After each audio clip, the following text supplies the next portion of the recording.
देवरिया हत्याकांड में प्रशासन का आदेश आ चुका है। पूरे क्षेत्र में धारा 144 लागू कर दी गई है, क्योंकि सपा के गुंडे और भाजपा के कुछ राष्ट्रवादी लोग वहां पहुंच रहे थे और राष्ट्रवादी लोगों की नीतियों को सरकार समझ नहीं पा रही थी और उनको भी गुंडा समझ रही थी, जबकि सपा के लोग जो राष्ट्रवादी लोग थे उनको भी पार्टी और पुलिस और सभी प्रशासनिक अधिकारी गुंडे समझने लगे। और इसी के बीच भाजपा और सपा दोनों के गुंडों पर अंकुश लगाने के लिए पूरे क्षेत्र में धारा 144 लागू कर दी गई है। देवरिया के फतेहपुर गांव में रुद्रपुर तहसील थाना के अंतर्गत फतेहपुर गांव में पूरी तरह से धारा 144 लागू कर दी गई है। अगर कोई भी वहां जाकर विवादित बयान देगा, किसी भी प्रकार की कोई भी चक्कू से लेकर फावड़ा तक या बंदूक से लेकर कुछ भी कोई हथियार नहीं ले जा सकता और किसी भी प्रकार का कोई भी ऐसा हथियार नहीं ले जा सकता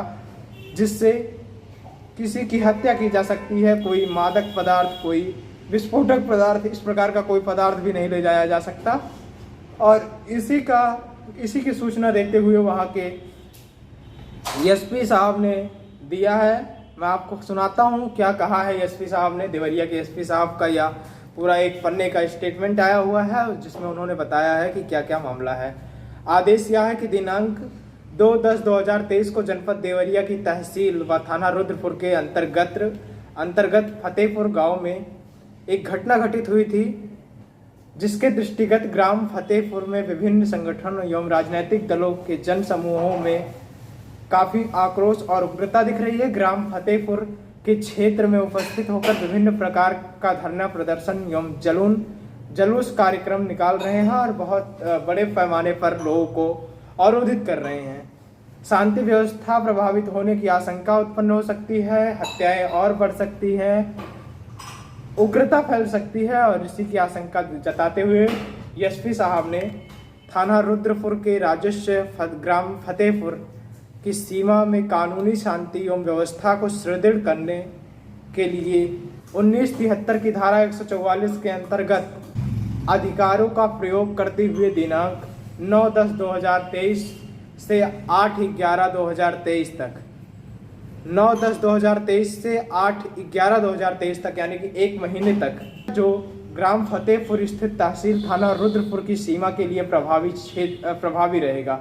राजस्व ग्राम फतेहपुर में स्थित तहसील थाना रुद्रपुर में 5 या 5 से अधिक व्यक्ति एक समय पर एक स्थान पर एकत्रित नहीं हो सकते हैं।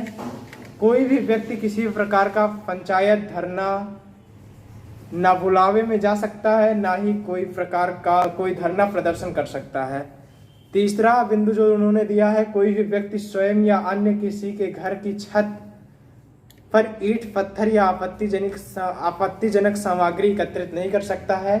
चौथा, यदि किसी व्यक्ति किसी भी प्रकार के अस्त्र शस्त्र को लेकर नहीं चलेगा और ना ही विस्फोटक पदार्थ अपने आसपास एकत्र करेगा और ना ही रखेगा, विशेष परिस्थितियों में उप जिला मजिस्ट्रेट रुद्रपुर की अनुमति प्राप्त करने के बाद ही कोई व्यक्ति लाइसेंसी शस्त्र लेकर चल सकता है। परंतु यह प्रतिबंध सिख समुदाय के व्यक्तियों के कृपाण धारण करने एवं वृद्ध, दिव्यांग, बीमार अथवा अंधे व्यक्तियों के लिए लाठी का प्रयोग करने पर लागू नहीं होगा।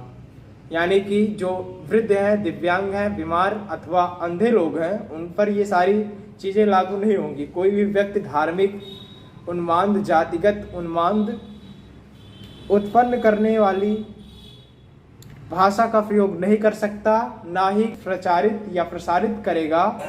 ध्वनि विस्तारक यंत्रों का प्रयोग नहीं किया जा सकता।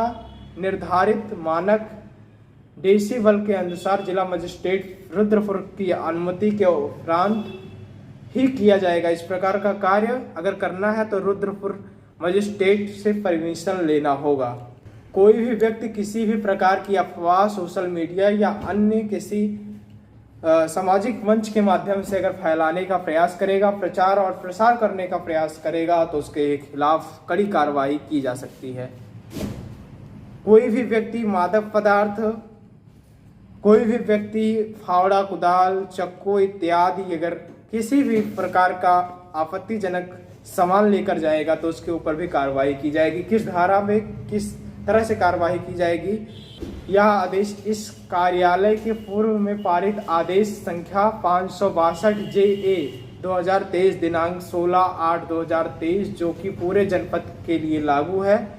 DPS की धारा 144/3 में वर्णित प्राविधानों के क्रम में ग्राम फतेहपुर तहसील थाना रुद्रपुर जनपद देवरिया में लागू रहेगा। चूँकि परिस्थितियां किसी ऐसी विद्यमान हैं जिससे तत्काल निवारण की कार्यवाही किए जाने की आवश्यकता है, इसलिए यह आदेश तत्काल जारी किया जाना आवश्यक है। जो भी व्यक्ति इस आदेश से प्रभावित हो रहे हैं उन्हें सूचित किया जाता है कि सुनवाई का अवसर दिया जाएगा। इस समय संभव नहीं है, इसलिए यह आदेश एक पक्षीय रूप में ही जारी किया जाता है। यदि देवरिया रुद्रपुर तहसील व फतेहपुर ग्राम में कोई भी इस प्रकार का कृत्य करने का प्रयास करता है उसको कानून की धाराओं में कड़ी सजा मिल सकती है और जुर्माना भी देना पड़ सकता है, कई महीनों की जेल भी हो सकती है। देवरिया रुद्रपुर तहसील के फतेहपुर ग्राम में पूरी तरह से धारा 144 लागू हो चुकी है। बाकी देवरिया हत्याकांड के बारे में आप क्या समझते हैं, किस प्रकार से चल रहा है वहाँ पूरा प्रकरण, ये हमने आपको बता ही दिया है। किस प्रकार की परिस्थितियां हैं ये आप जान ही रहे हैं। बाकी आप इस पूरे मामले पर क्या समझते हैं, अपनी राय जरूर दें।